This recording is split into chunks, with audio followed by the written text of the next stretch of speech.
everybody, and welcome to 500 Open Tabs. I'm Kaveh Taharian, and today we are doing another episode with the absence of our friend Hannah Hillam, who continues to be on her book tour for Cat People. Go check it out now. Go purchase the book if you can. And as such, I'm not bringing one, but two guest hosts this week to fill her very big shoes. And I'm very excited about having them both on because it's been, a while in the making. So first up is our returning champion. He is a GI doctor and host of the House of Pod, a humor-adjacent medical podcast. Please welcome back to the show, Dr. Kaveh Hoda. It's going to take two of us, two guests to fill one host spot. I think we can do it. I think together as a team we can do it, but there's big shoes to fill. There's big shoes. Thankfully, in this corner, a challenger. He is a bassist, a songwriter, a producer who has worked with such incredible talent as Bruce Springsteen, Sting, John Legend, Ringo Starr, Sia, and Bruno Mars. This is not a joke, by the way. Those are actual people that he's worked with. And he's also had an array of other random jobs. Please welcome to the podcast the great, self-proclaimed tallest human in the world, Kaveh Rastegar. Hey, everybody. So it is so great to be here. And speaking of big shoes to fill, I am a size 15, so I will just gladly take that role. This is going to be so confusing for the listeners, as there are now three more Kavehs on this podcast than has ever been on a podcast before. On a podcast, ever. Exactly. This is three times the Kaveh. This is insane. How are we going to deal with this? How are the listeners? This are we is just the beginning. It could multiply by the end of it, like Gremlins. You don't even know. More Kavehs just appear. Exactly. We This is the Spider-Man meme. So just a little bit of context. I know that Hoda, the last time you were on, we talked about how we first met, which was part of the, during the pandemic, we were all trapped in our homes. We're all on Twitter a lot. I went on a rampage adding a bunch of different Kavehs on Twitter one night because I just thought it would be funny. Became friends with Hoda. Rastegar's also was part of that initial batch. And so you're actually a continuation of that lore. And then funny enough, we were so Sarah, my wife, Sarah and I, we went to one of the Zan Zendigi Azadi, the Woman Life Freedom, not protests, but demonstrations that were happening in Westwood over at the Federal Building.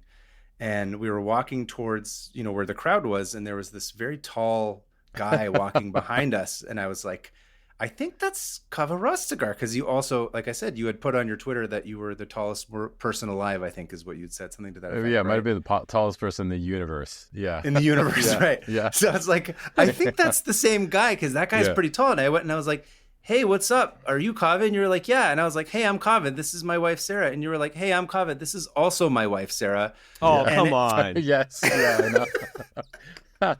Oh, my wife's name is actually Sarah too. No, I'm kidding. Her name is Kaveh. Yeah, exactly. It has to be one or the other. That's like two names that exist. Yeah. Although my wife is in the same field as you, Hoda. Oh, she's a yeah, GI. nice. She's a doctor. Yeah, she's a foot and ankle surgeon, podiatrist. Oh, yeah. Wow, that is rad. That is exciting. That's very useful, by the way. I might need to talk to her later. But yeah, she's keeping it Persian. She's Iranian, and the our joke is that you can be whatever you want to be. You can be an engineer or a doctor, whatever you want to be. Yeah. You guys really broke that mold. Look at really you guys. did. Yeah. Look at you guys living your best life, living the dream. You two, you guys. I don't know how you guys escaped, but somehow you guys got out of it. Very nice. Yeah. I mean, that's a good question. Yeah, KT, how did that happen? How did you escape the matrix? First of all, I'm just so proud of both of you. I just love that about Persian people, is that everybody's just like proud of each other. Yeah. I just have to say, I think when you guys both reached out to me on Twitter, it was such a delightful shock. But before we get into all of our tabs, we're going to go and interview a little bit about Rastegar's relationship to tabs and to having a lot of stuff open. What we always ask when we have a new guest on the show is, Are you an open tab haver? Do you have a lot of them open? Do you have none of them open? Are you like a OCD person? Are you a crazy person? Where do you lie within that paradigm? I'm very much a crazy person, and not very OCD at all. So this probably fits with my. It just clearly fits with my genetic makeup, So I have plenty of tabs open. My wife will. It's funny, like she'll grab my phone, and I'll be like, why is this running so slowly? She'll say, here, let me see your phone, and then she'll just be swiping right. She'll just like be pushing them off the screen for like maybe a minute and a half, and then finally it's like, here's your phone, and it works. But lots of tabs open. Actually, through this thing, when you were telling me about what you do on the show, and I listened to some episodes, I love what you guys talk about on the show. Thank you. I love the concepts, and I looked through my tabs, and I was like, God, this is very predictable. This is very boring. There's lots about, just, I don't know, like volleyball practice, wherever, wherever my girls are playing volleyball, like just random, tabs like that. I just never close those. It's, but there's quite a few there. I'm looking at my browser right now, and it's just a line of maybe 20 things that are open. Yeah. Not bad. I imagine because you're a musician, there's a lot of tabs with tabs open, or are you not really? You read actual music, don't you? You don't really read tabs as much as do you? Oh, tab, like tablature? No. Yeah. That's what I thought you guys were talking about. I just worked on some Rush songs to play. Yeah. Yeah. I just worked out Tom Sawyer for you guys to play on bass. I could listen to it for like 2 hours conservatively if you wanted to do that. Just like play music for just bass practice. It'll be great. Yeah. Yeah. Okay. Awesome, man. Well, we're really excited to have you on, and since you are our guest, I should say, the first time guest. Obviously, Hoda, you're also a guest, but Hoda's like a little bit familiar with it, so we're going to put the spotlight on. Yeah, Rostigar, you got to go first. So what's the tab that you've been working on? By the way, I thought it was really funny when Rostigar and I were texting. I was like, hey man, it's kind of a short notice thing. We know that Hoda and I host a show like usually once a week, so it's a grind. And I was like, just be ready for it if you know. And you're like, no, I can do it. I'm gonna go as crazy as to say I could do it tonight if I had to. So I'm interested to see. You came in real hot and confident, so I'm really curious to see if you're able to deliver. And I hope you can. I know you can. Oh, that's a tough tough way to start this up. Yeah, exactly. It's like. I'm just trying to feign like Persian apex predator type A male confidence. Oh, dude, which I don't. We got so much beta energy here, bro. Yeah, you're okay. Exactly. You're like automatic alpha. Okay, good. Size 15, dear Lord. Size 15. Yeah, exactly.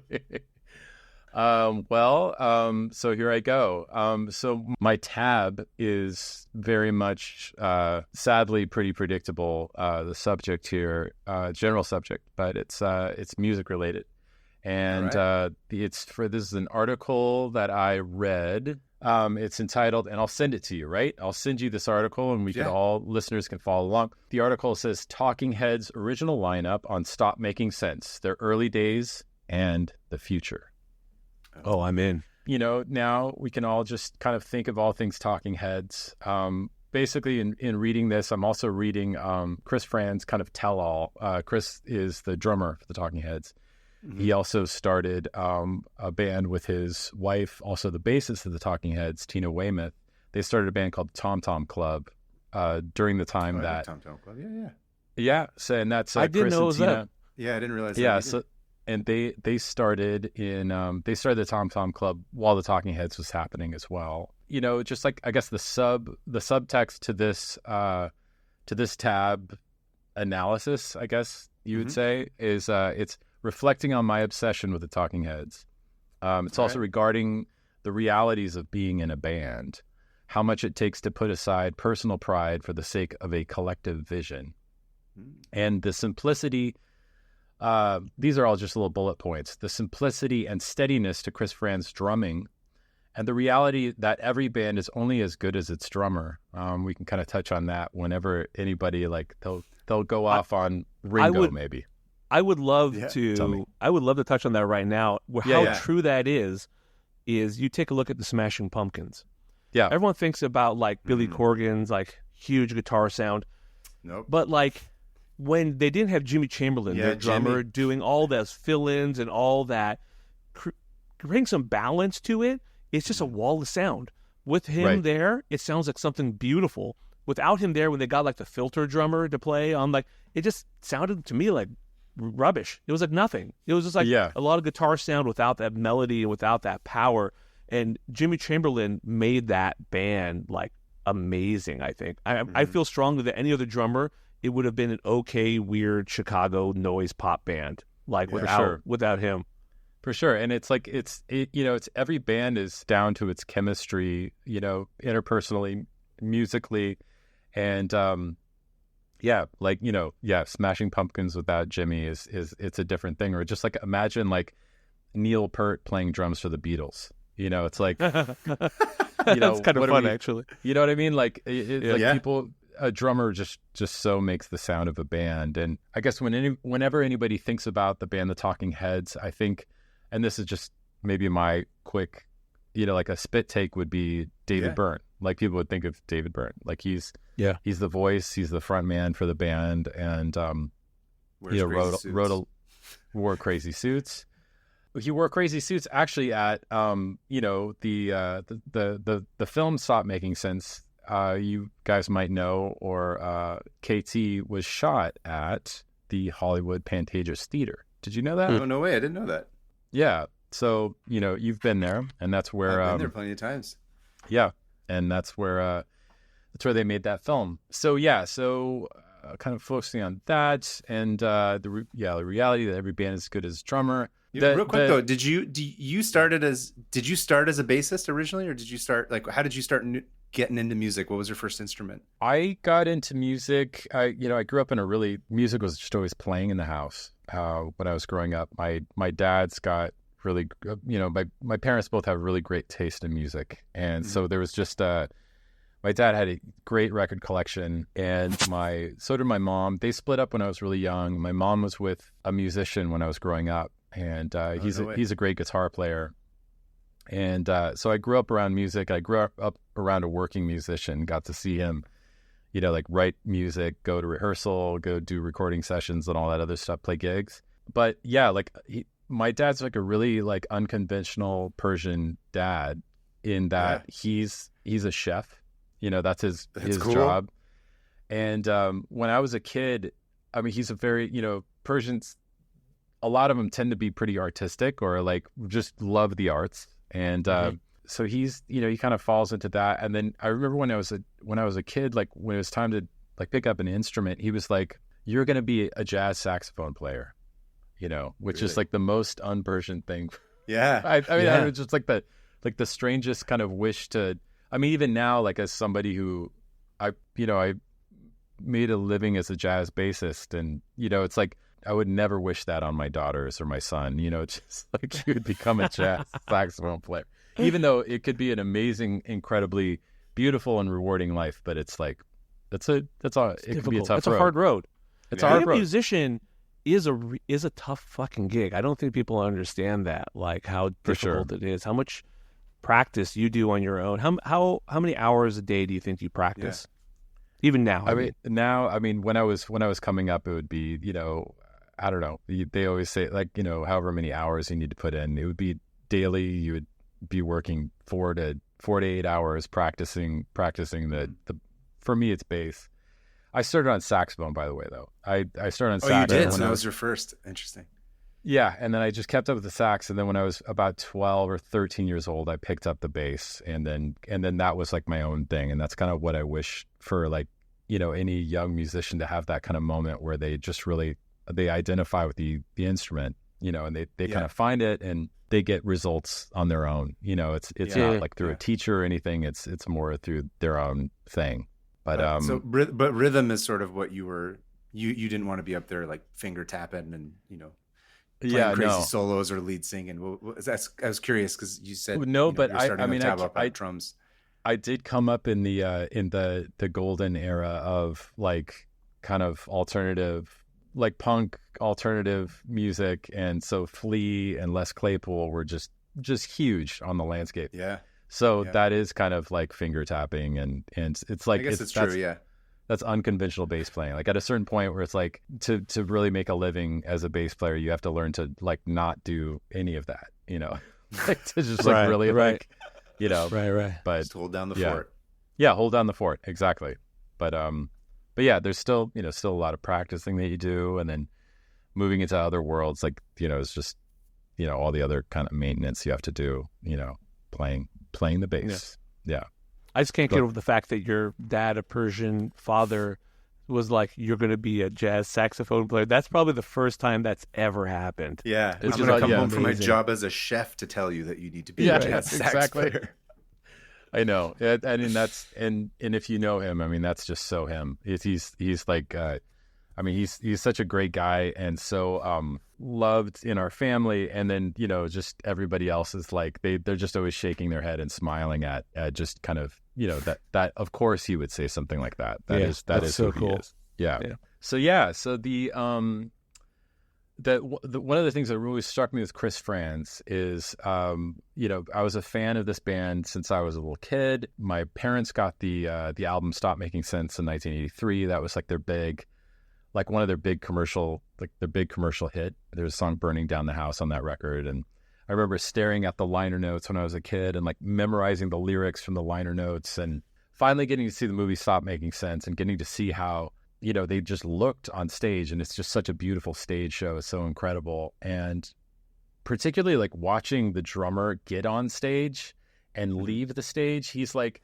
they're known as like this kind of like nouveau, like kind of preppy band in a time that came up in the Lower East Side Bowery scene of like the same scene as the Ramones and as Television and Patti Smith, and but they kind of dressed in like, he would wear the drummer would wear like clothes from Brooks Brothers or like Izod t-shirt, Izod shirts, and they just kind of kept that kind of like pseudo like preppy everyman look. But just the vision of Chris Frantz jumping on stage and like full like fists in the air, like just so psyched to be there, like kind of like embodying just enthusiasm. And you could just tell how psyched he is. He has this grin on his face the whole time. That always stuck with me. Yeah. And his drumming is so like, it's like a workhorse. There's not a lot of frills with the way he plays drums, and it's just like steady as she goes, but very steady, beautifully like solid. And so I heard his wife say once, sorry to interrupt. I heard his wife say once that they would love to mix up the instruments. Like everyone would like to play everyone else's instrument, change things up, and they would try to play different instruments. But she said that they could never make a song work if he wasn't on the drums. Everyone else could switch. Everyone else in that band could play a different thing. Someone could play the bass, someone could play an organ if they didn't. But if he wasn't on the drums, the song just wouldn't start. They wouldn't even be able to do it. So he was like, he really was sort of integral into that band. Sure. Yeah, exactly. Like he's kind of like the engine of it. I could see that too. And that's the thing too with him. It's he's got that kind of energy. It's pretty clear how psyched he was. And the other thing that's remarkable, like you're kind of getting at, is like his relationship with his wife, with Tina Weymouth, and their love for each other is pretty clear through any interview with him and his book. And then just spotlighting her incredibly unique bass playing. She's just such a beautiful bass player. Like she isn't like grounded in like any sort of like blues, like rock cliches, nothing. It's all just kind of like, they're just such inventive bass lines. And as a musician, as a bass player growing up, listening to them at an early age, I just kind of expected that that's how you played bass. But then like the further and further you get away from it, you just listen to that band and it's like, it's just so unique sounding. So anyhow, I went in deeper into this. I don't know how deep we should go. That's what we do on the show. Going? We just go into whatever tangents you like, as long as you get it off your chest.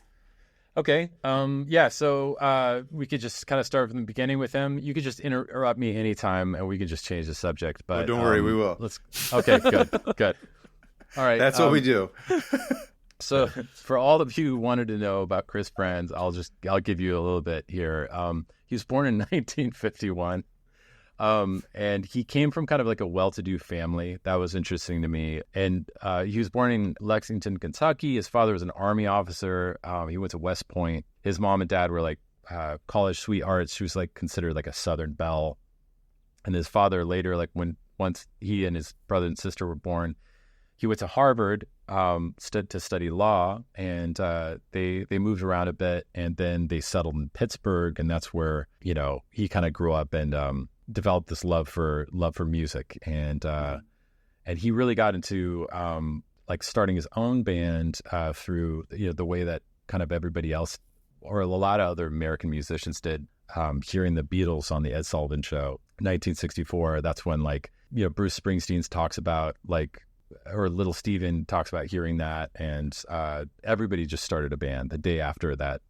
I guess that aired on a Sunday, and on a Monday there were like thousands of bands all over the country. It seemed like he kind of lived like an idyllic life, and you could say privileged life. And what I thought was kind of cool is reflecting on his upbringing. He's kind of like refreshingly unapologetic about he's not like I grew up in the rough streets of whatever. He's just like, I had every opportunity. He's not hiding it. He's just like, it was really cool. Right. I got to do all this crazy stuff, and he's not Kid Rocking it, pretending that he exactly. Was Kid Rock rich? Yeah, apparently. Yes. Oh, I didn't know that. Yeah, dude. He's cosplaying as a poor person. Yeah, yeah. He's cosplaying as an everyman when he wasn't. He wasn't an everyman. Started playing in bands with friends growing up. He really clicked with an art teacher in high school who persuaded him to go to art school. And so he was persuaded into going to the Rhode Island School of Design in RISD. RISD. And that was in the late 60s. He described meeting all the kind of like the freaks and all the different kinds of artists that he was around, drawing nude models and drawing class and studying different kinds of art. He also talks a lot about the burgeoning music scene in Providence, Rhode Island at the time. He joined a band at school playing drums in college. They played some dances and functions at school, and then he meets Tina Weymouth at RISD and describes being in love with her from the beginning. They were friends for about a year before they became involved romantically, and right around this time he meets David Byrne, who was also a student that was, I guess he had dropped out of RISD, but he was still living in Providence, and he meets David Byrne. They start a band together. They were called the Artistics, and surprisingly uncreative name. Yeah, really on the head exactly. There. They just went for it, and they played a lot of covers, and they played some Al Green songs and Smokey Robinson songs, but they also wrote some original music. And one of the songs that they wrote right off the bat was a song called "Psycho Killer." That I guess David Byrne kind of had this premise for, this person just disaffected from humanity, that from his perspective. And I guess Tina, who didn't play in the band at the time, was just close friends with them. She wrote the bridge of that song. She wrote it in French. Chris said, I suggested that since Tina spoke French, why not have her write the bridge in French? And she put down what she was doing and got right to work at it. And she thought that in that song they should look to Alfred Hitchcock, whose Norman Bates character took offense to women when he saw as being loose. And the words that she contributed were "Ce que je fais ce soir-là, ce qu'elle a dit ce soir-là, réalisant mon espoir, je me lance vers ma à la gloire." I can't even say what she said. What she am basically I gonna do said, tonight? What am I? Yeah, I did a cover of this. My band did a cover of this, and I can't remember the. Oh right, yeah, you played too, right? I forgot. You also play bass? No, I play guitar, but okay. Not like Ross. You guys played this song? We did a cover of it. I'm trying to remember the goddamn. I remember looking it up. It doesn't make sense, but it kind of does. It's such a cool thing to have. Yeah, like in the song, it's such a great little touch. Yeah, exactly. Yeah, there's so much about their music where it's just listening to the lyrics. There's another song that Chris Frantz wrote the lyrics for, which I always kind of assumed that David Byrne wrote all of the lyrics. Yeah. But he wrote that song. I don't know if you know, their first album's called 77, and there's a song called Warning Signs, and it's Chris wrote the lyrics for that song. Yeah. And I think early on that kind of became a thing with them where Byrne kind of in some ways would take credit for some of that stuff, and there would be that push and pull relationship where, you know, he obviously contributed so much to the band, but I think there was some bitterness that would kind of just start to grow out of that kind of stuff where, and, you know, one of those things was they had a gallery show in Providence where it was an early show of theirs where they were going to be performing at an art show with like a collective art show with with some of their friends. They showing some of their pieces, their paintings, and apparently Dave, you know, according to Chris Franz, Byrne had shown up to that gallery like maybe the night before and rearranged all the art so it appeared to be his show, his own solo show, which is crazy, you know, like it's you know, kind of a crazy way to kind of look at that stuff. And he said years later he treated the rest of us in Talking Heads with similar disrespect and continues to do so. I have to wonder how his new collaborators will feel. Tina has said that he seems incapable of returning friendship, and we learn this from experience. I'm not surprised, to be honest with you. I mean, first of all, I'm actually a fan. I've listened to them. I love their music. In fact, it was the first like cassette tape I ever bought that wasn't like Weird Al Yankovic or some garbage top 40 music. You know what I mean? Hey, it was not garbage, right? Weird Al. Weird Al's great, but I mean, like, it was the first time I understood that music could be more. Was the Talking Heads? I was like, oh my god, music can be this amazing, huge, beautiful thing. So even that being said, that I've known them, I didn't know Chris Franz's name until right now. Right. And I certainly had no idea. Curse of the Drummer. Right. I had no idea anyone else's name other than David. And like the fact that like he wrote some lyrics is totally news to me. And if I'm someone who actually knows the band, I mean, I could see why there would be frustration. Whether or not David meant to do that or not, I don't know. But like clearly, I would be frustrated if I was in that band. Which, I mean, that's the thing too. It's like when you're in bands, that kind of stuff happens a lot. I mean, there's a lot of push and pull, and there's a lot of, you know, there's a lot of personalities, and a lot of personality, like some personalities that have to be muted for the sake of the whole, you know. Yeah.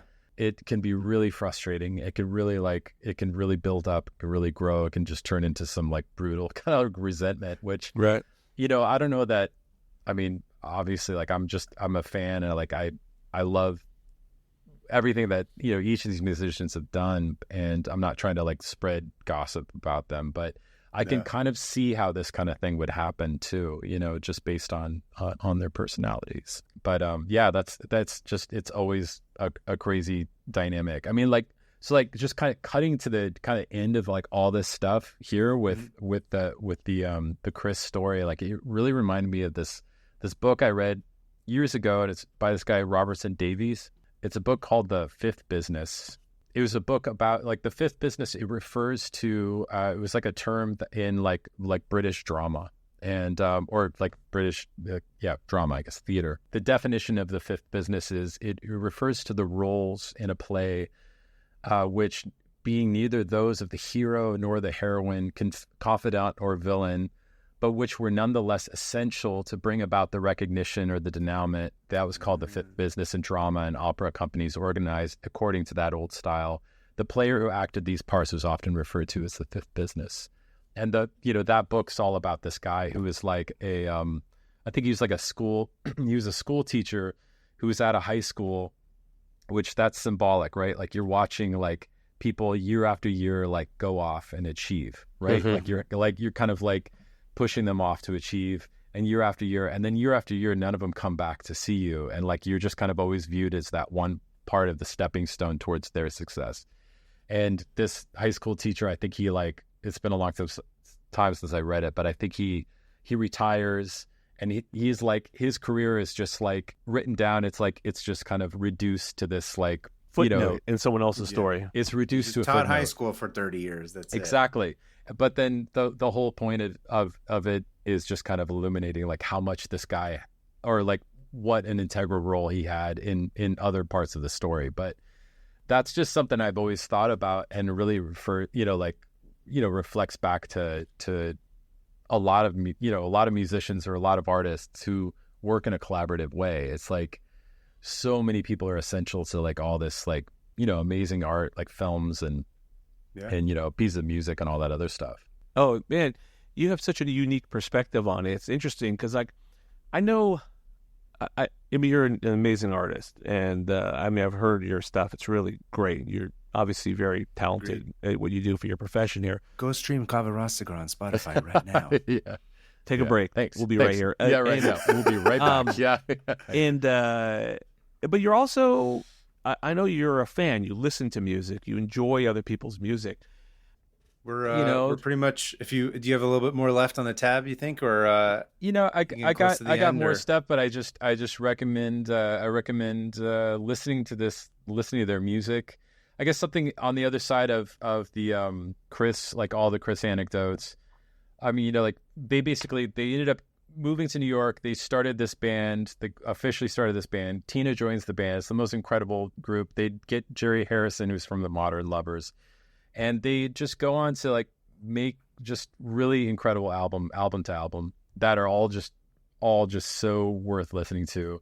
Just a side note that I want to finish on is an anecdote from a buddy of mine. He's a great producer, Justin Stanley. I was talking to him this morning and I was mentioning that I was doing this, and he was like, "Oh, I got to tell you this, this great David Byrne story." And it was Justin's wife is the artist Nika Costa, and he was telling a story about how she had a show at the House of Blues in LA years ago, and David Byrne came to the show.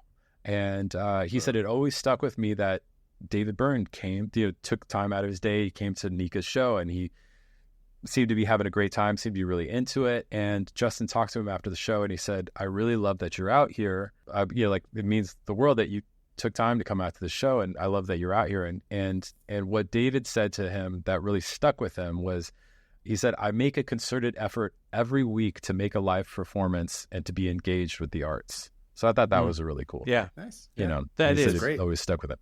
It's a great reminder for everyone, even people who aren't artists. They need to do that. I absolutely agree. Yeah. Yeah.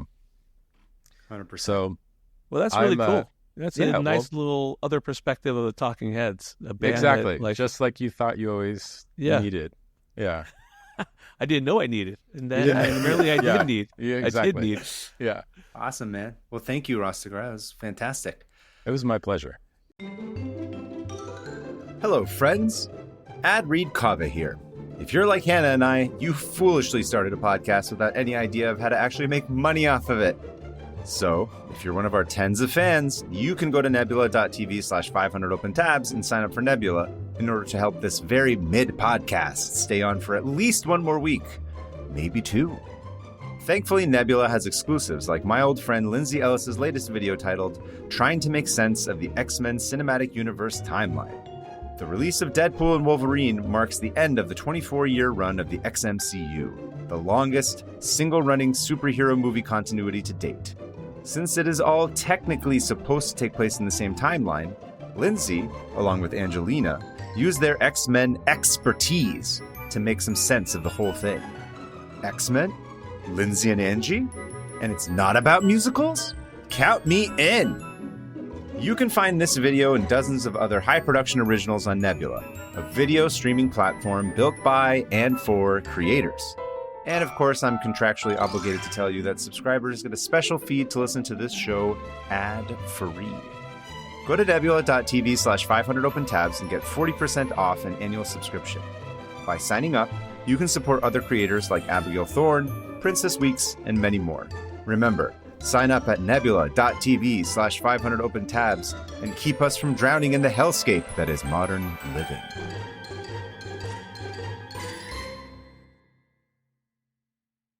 You made it. You made it through. You did it. And you didn't have to do it the same night that we proposed. So I'm glad you got a little bit more time to marinate on it. Yeah, and had I known how much time it would take, I would have been eating my words. But yeah, we could edit that out. Yeah. No, we fully, Hannah and I always talk about it. We're always like, you think you're like, I could put together a story about something that I love talking about. And you realize you're like, nope, it's so much more work than you think. It's just like putting together a book report. It is. It did feel book reporty. Yeah. You did great. You did great. Yeah.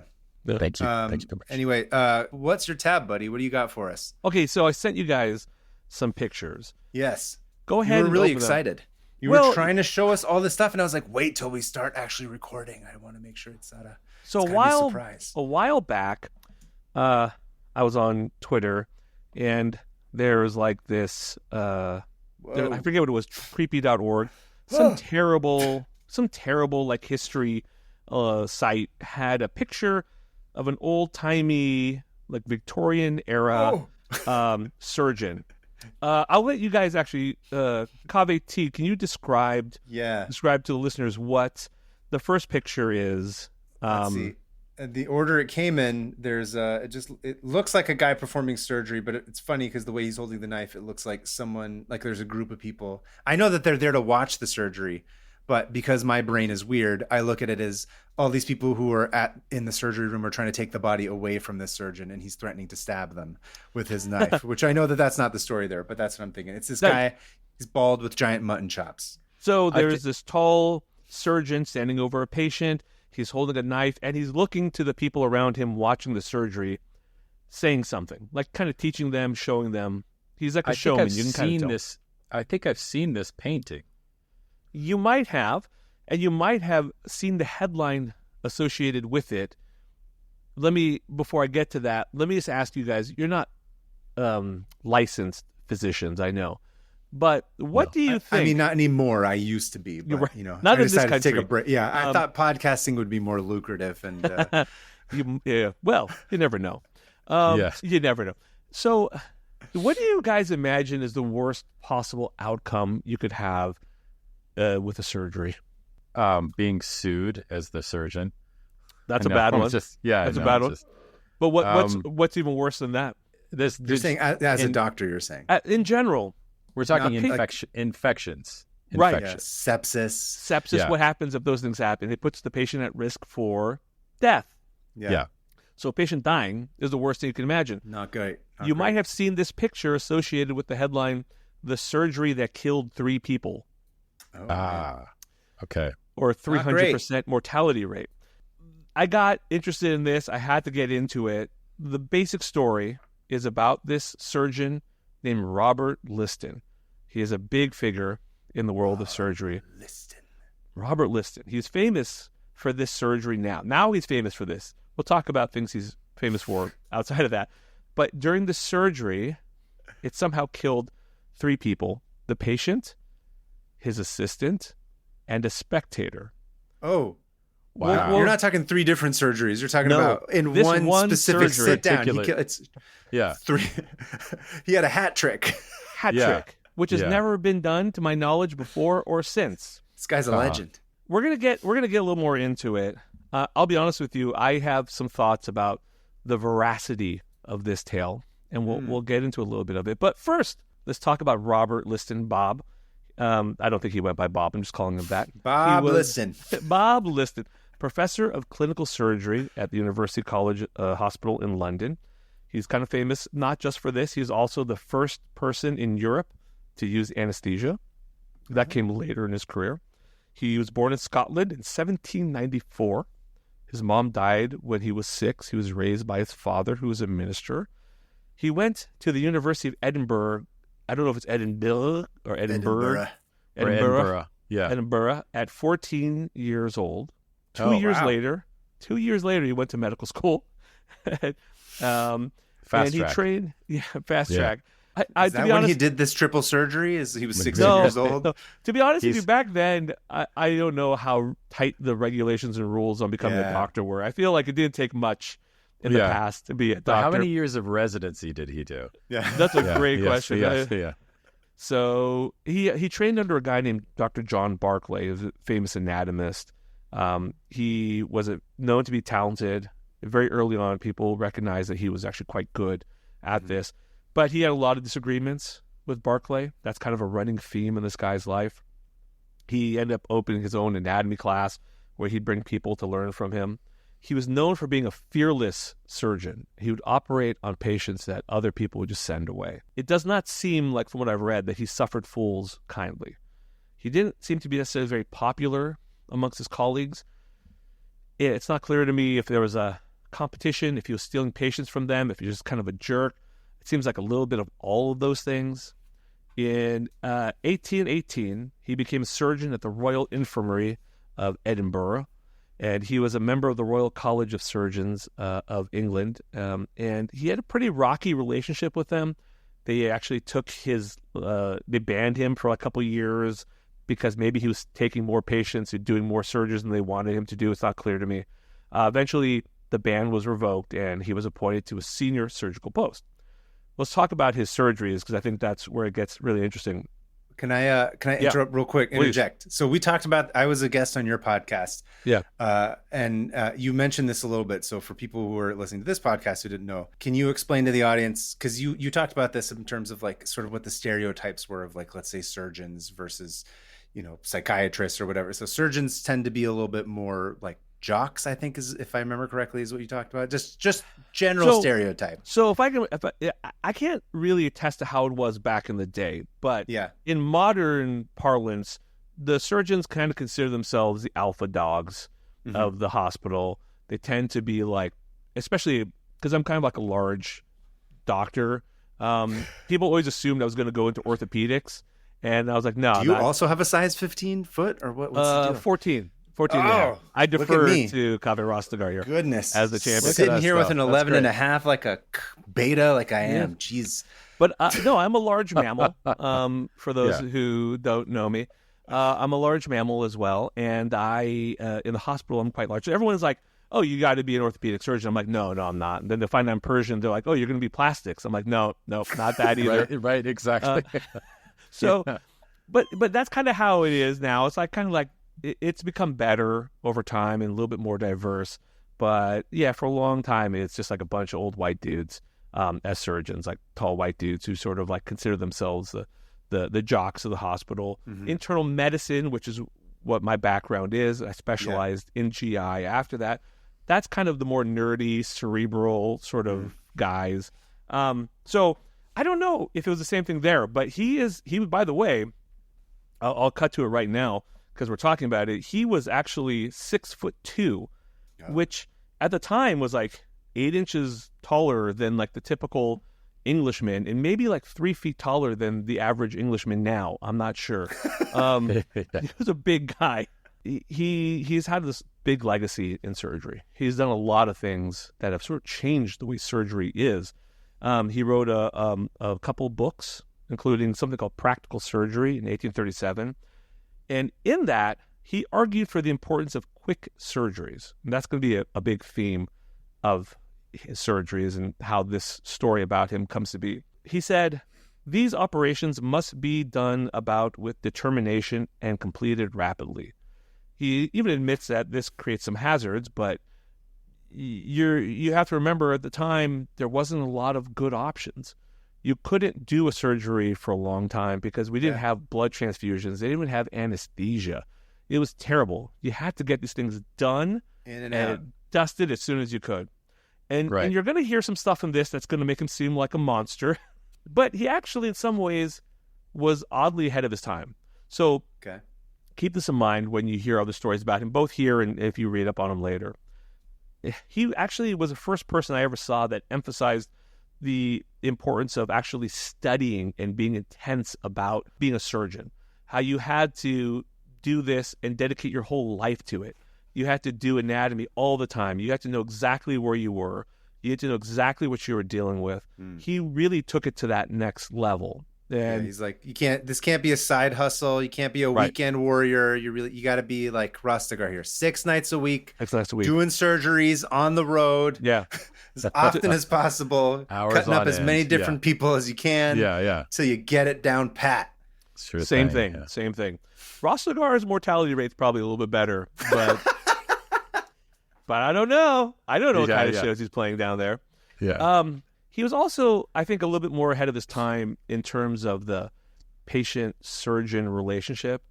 In one of his books, he also wrote, it is of the utmost importance to attend to the state of the patient's mind and feelings.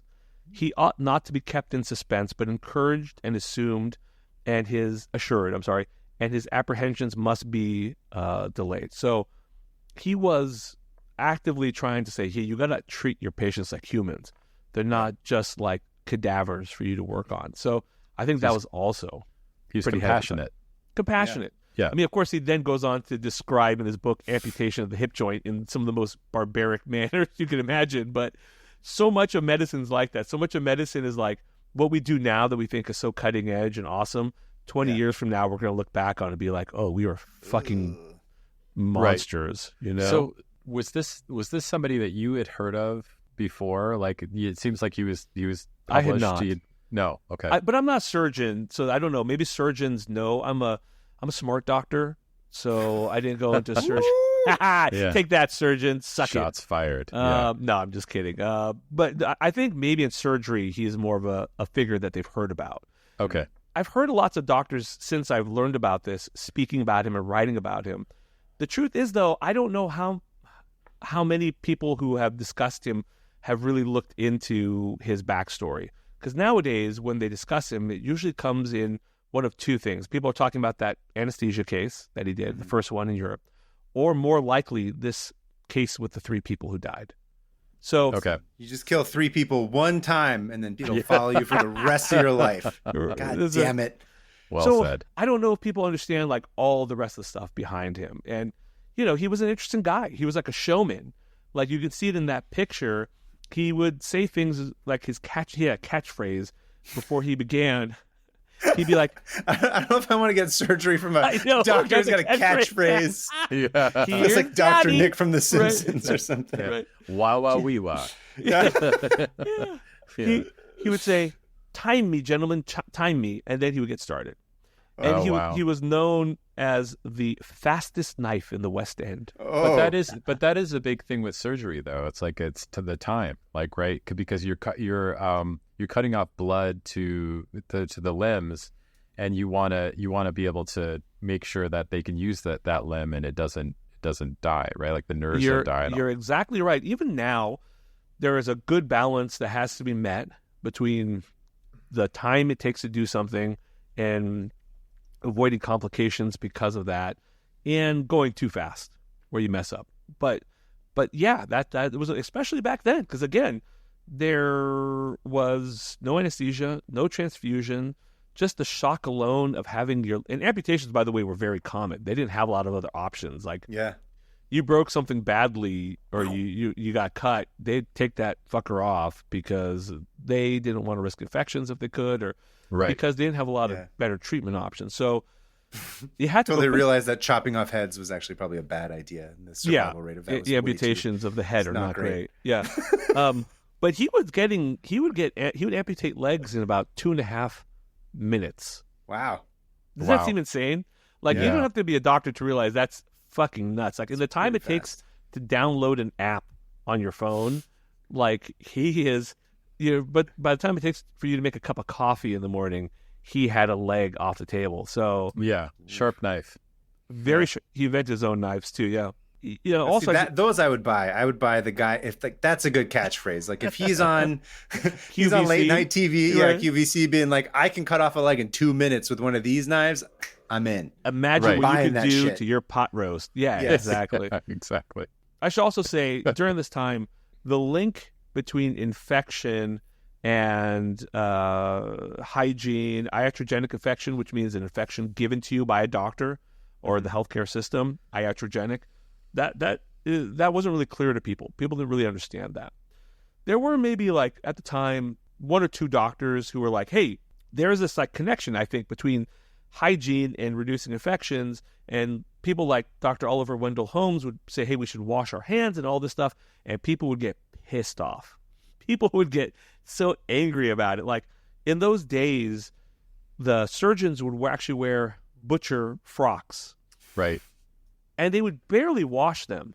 Right. They would, because that was actually seen as like a sign of like being a good surgeon. If there was like blood and gristle and guts and stuff on it. It's like being a painter. Yeah. If you don't have paint all over your clothes, people are like, how do I know that you even did any work? That's exactly right. They relished this.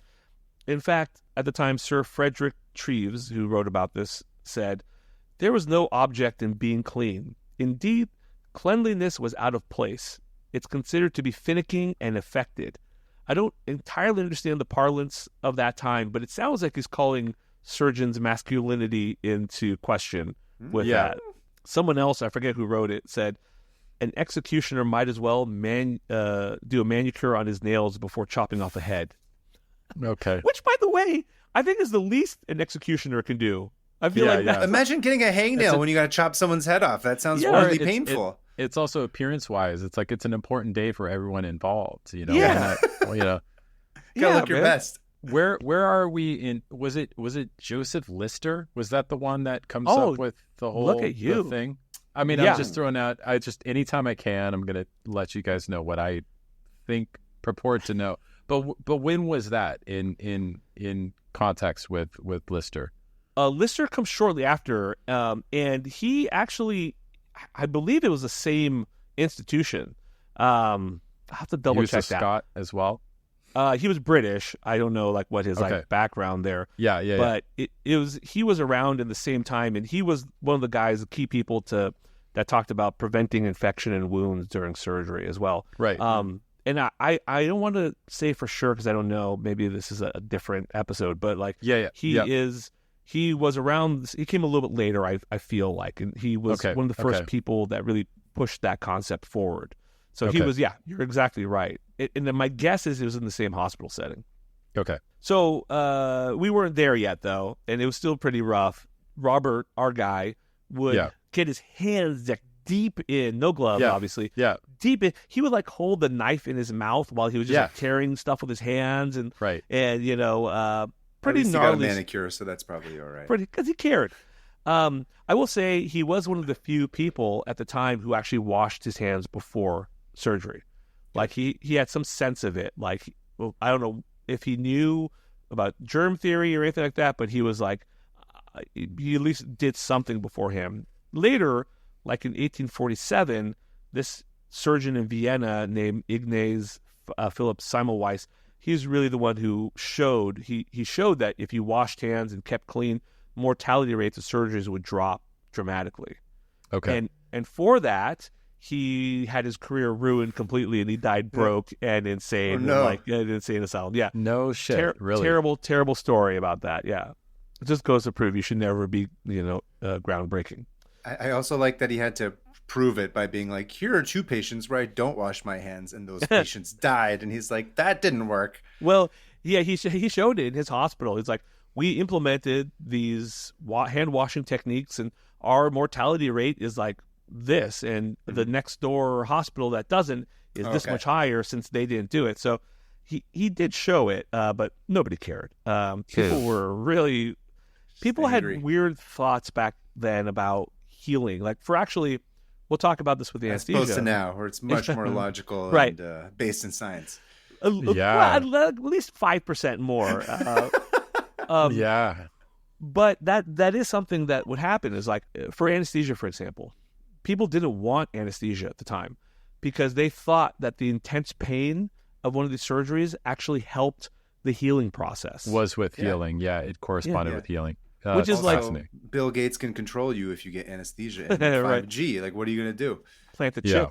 Yeah. All right, so getting back to our boy Rob, he would carry around these scalpels. He had them all the time. He had them up his sleeve in his coat to keep them warm.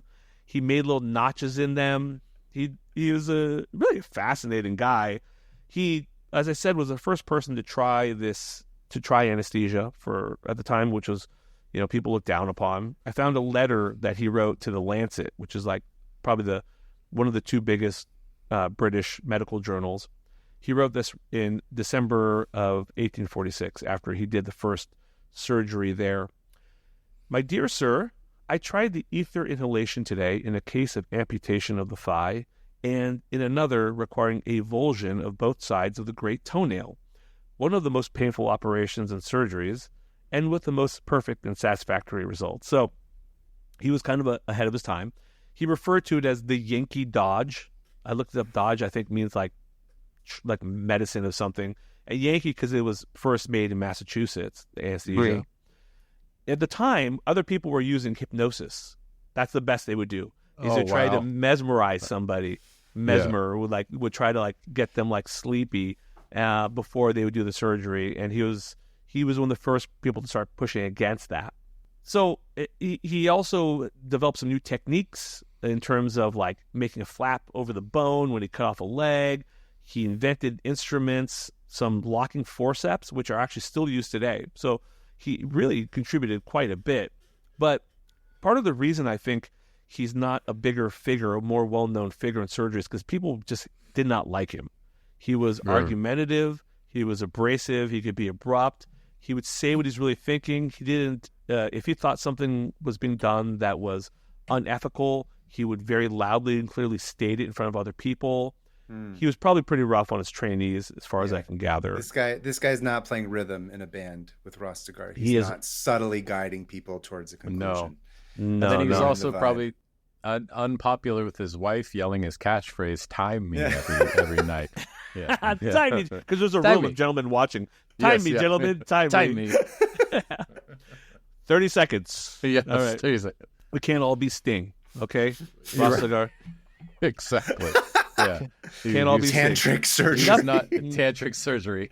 Nothing wrong wasn't with yet a thing. Nothing wrong with 2.5 minutes, guys. That's respectable time. Okay, I'm just putting it out there. Okay, I don't need your judgment. I feel it. Yeah. But through all this, like his sort of difficult nature, there are some really cool aspects of him, and I found some interesting stories. Like here's one I'll share.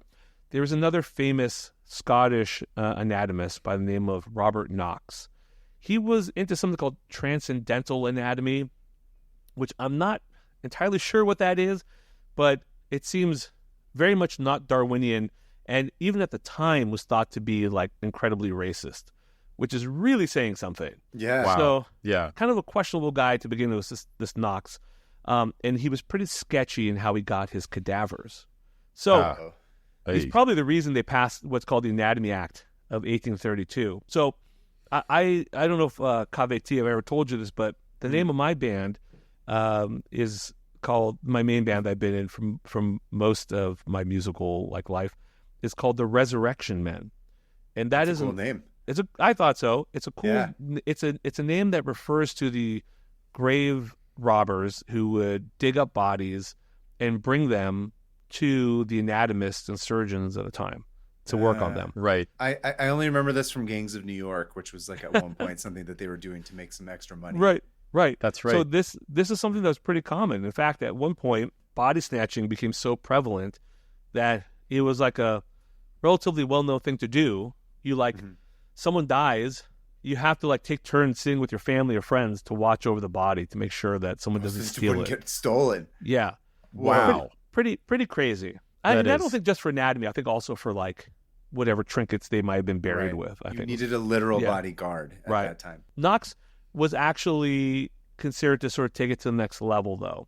And at one point, he was accused of working with these notorious serial killers, Burke and Hare. With these two guys, Burke and Hare, I imagine the most stereotypical chimney sweep Cockney accent, walking around London being like, hello, love.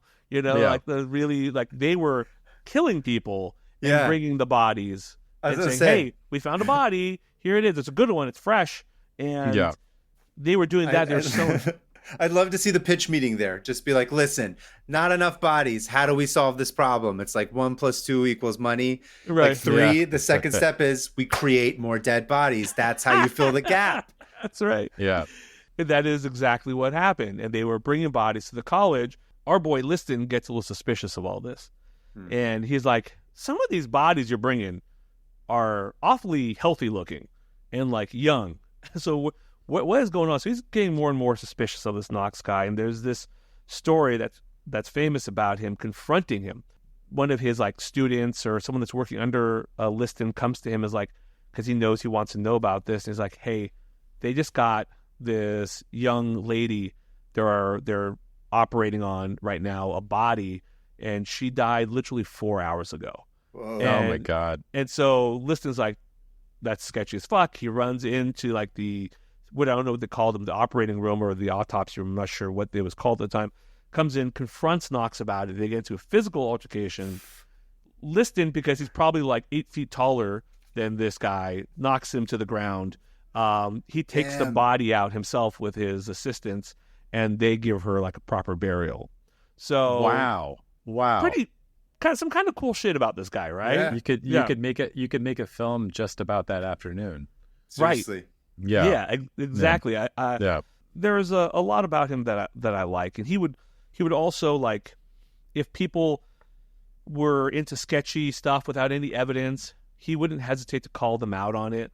Like, there was another story I saw where he publicly ridiculed this surgeon named James Yearsley, who had just been taking out people's tonsils and uvulas for stammering. And there's no evidence to that, but he was just like, I think this is what'll help. If I take out your uvula, I think that'll help. No evidence to it, but he would just do it. And he was, obviously it's a very painful thing to have happened even today. Yeah. So let's close with his most famous case, this thing that he is now pretty much only known for. Yeah. And it's that surgery. He's moving so fast. He's cutting. He's just whacking away. He's trying to get this done as soon as possible. And in the process, his knife comes up and it somehow cuts his assistant's hand. Cuts off one of the fingers on his assistant's hand. Now, oh, God. Again, because time is running short, he has to get this leg off and he has to do this thing quick. He gets back to the patient. He starts cutting at the patient. He gets the leg off, but as the blood is splattering, it splatters on the clothing of some wealthy spectator that was just watching. The wealthy spectator sees blood and guts on him, and the story is he freaks out, faints, or dies of shock right there. Oh, he just dies. He just dies. I'll say my thoughts on that for the very end, but sounds like insurance fraud. The patient, the patient dies of gangrene later because, again, terrible antiseptic treatment here, and the surgeon's assistant, he also dies of an infection, gangrene as well. There's a lot to this that is hard for me to swallow. So I try to look, and I see doctors talking about the story. I've seen it mentioned in multiple different books on medicine at the time, but I cannot find any firsthand account of this happening. First of all, they're all dead. Well, but there's so many people in that audience, in that room. Nobody wrote about it. I couldn't find any firsthand account of it being written about. It seems weird because so much of his life other than that has been written about from firsthand accounts. People writing firsthand accounts of his interaction with Knox, people writing about his lectures and all the things he's said. It makes no sense to me that we wouldn't have a firsthand account of it. That's the first thing. 2, dying of shock because the blood splatters across you. I mean, it seems like an exciting, interesting thing to say, and it feels like it could happen, but that seems so unlikely to me. If I'm being totally honest, I could see someone fainting. Yeah. I could see someone being grossed out by it, but I can't believe that person died of shock right there and then. That just seems so unlikely to me. Yeah. Maybe he's hitting his head on the way down or something, and then that causes him to die. But these are facts that I feel would have come out in multiple points if that were the case. It to me, what it feels like is probably some kernel of truth, like he cuts his assistant's hand and someone gets blood splattered on them and they faint. Some kernel of truth from that grows. And in the setting of this, he's very unliked by his colleagues, and this myth starts to grow and grow. Right. So I can't say for sure if it happened or not. I don't know. But honestly, I don't feel like it did. Is that painting of the is that of the incident? No. Okay. That's just like a painting of him teaching, being look, and then you cut through this, and then So yeah. There's no painting I saw of the actual incident. There's no firsthand account of it. So who's the guy you said? The rich guy that died of shock? It's a spectator. Just a spectator. Also, that's true. No name is ever given. So that guy, does that guy maybe have some sort of wealthy? If he's wealthy, if he's got an heir, right? That's the conspiracy. There is that this guy's trying to cover up that he wanted this guy to die. He's like, listen, just let the doctor take the hit for this. I'll get whatever $1 million, and I'll split a couple $100,000 with you. I love the way your brain thinks. It's like an '80s movie producer on cocaine. It's fantastic. More cocaine. Yeah, I love it. Probably he would agree with me too, right? The doctor, I'm sure. I mean, more cocaine for everything. I think back then they used it probably a lot. It's probably one of the few good medicines they had. So again, I don't really feel it's true. It seems so unlikely. It seems like one of these stories where it just kind of grows over time, and I bet you this story didn't become a real story until many years after his death, until he wasn't able to even argue it. And I want to keep in account here, only, which sounds like a lot, but 1 out of 10 of his patients died on the operating table, which seems like a lot. But you compare that to the other surgeons, like the other hospitals like St. Bartholomew's nearby, where it was 1 in 4. So he was clearly ahead of his time. People knew that too. People were camping out in front of his office, waiting to be seen by him. Like, he was known at the time for being the best in the biz. The best. He's like the Otani of surgeries of his day, basically. That's right. Right, exactly. We don't do Dodgers talk here. We don't talk about the Dodgers here. I was told we would not discuss the Dodgers. Maybe the Lakers in passing. Maybe. Maybe it's something like that doctor from Vienna, in that, like, if the climate is such that somebody that comes up with something that's that breaks the mold, like, and he ends up in an insane asylum, it's like it was just probably like a pretty toxic environment. I mean, I've been told that the world of surgery to this day continues to be a bit of a toxic environment, and I can only imagine what it must have been back then. So I could see how it could be maybe just a tall tale. Yeah, and you are right. In fact, if you're more interested to learn about modern toxic surgical operating rooms, you can listen to the latest episode of my podcast, The House of Pod, or by the time this is released, a couple episodes back. On Spotify and Apple Podcasts now. Yes. Where we do ASMR the whole time, just like that. And I told the story about the surgeon in Florida who recently took out someone's liver thinking it was their spleen. Jigad. And how that might have happened. And a big part of that, I believe, is because of toxic workplace environment, basically, where people did not feel that they could ask for help and did not feel like they could say something about what was happening. So I think I totally agree. I think the operating room in general can be a toxic place. Hospitals, if I'm being honest, can be too. They don't all have to be, but some of them can be. And I just got the impression that's not really who he was. I mean, I think he was like, I don't know. I actually, the more I read about this, the more I started to be like, I kind of like this guy. He's kind of punk rock. Yeah. Like, he's kind of I mean, I don't want to paint him as, entirely perfect. I mean, there are some cases, documented cases. Like one, for example, where he's taking off a leg and he cuts off at least one, if not both, of this guy's testicles during that. Yeah. How far up is he cutting the leg? Oh, right at the joint up there. So way up there.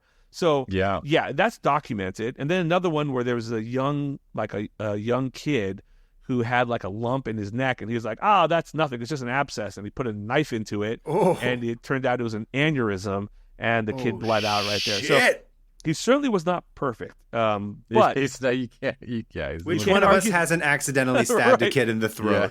Who hasn't removed testicles? People make mistakes. Yeah. Oh my but God. Those are also, to my point, those are documented. Those cases, you know what I mean? Right. So, so you think that this incident would be better documented as well. So I don't know whether or not it's true or not, but that is a story of Robert Liston, the surgeon who is accused, at least, of having a 300% mortality rate for one surgery, which is really interesting. And he has a very interesting backstory, which I hope one day I read a book that is really actually well researched and answers these questions, because I have not seen it yet. That was fascinating. Yeah, you could be the one. It's a lot. It's a lot to put on me, guys. It's a lot to put on me. You can do it. You got a free afternoon.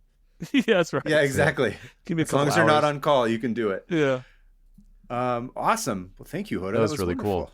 Yeah. Thank you. About all the crazy inside gossip of surgeries. Oh, so I sent pictures, and you can show them to your YouTube subscribers.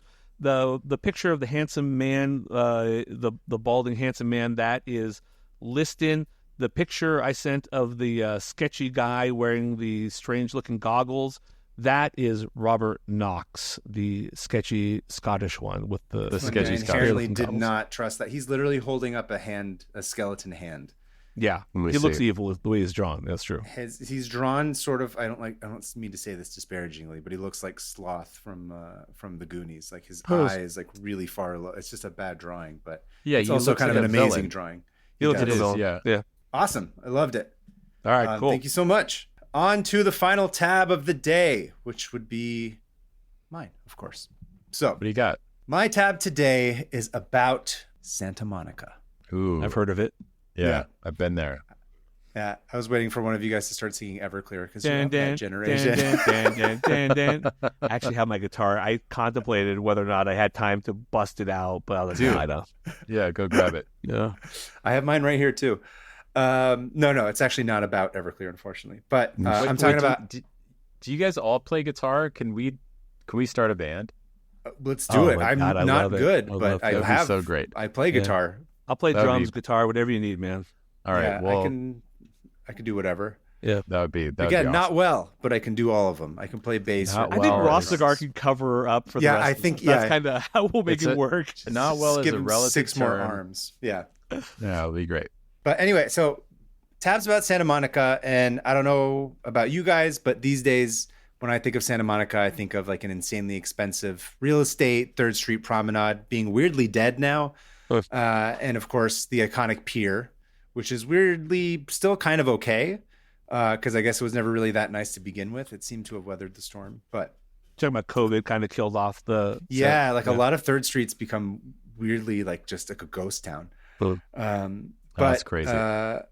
Anyway, apparently Santa Monica has not always been this weird tourist trap.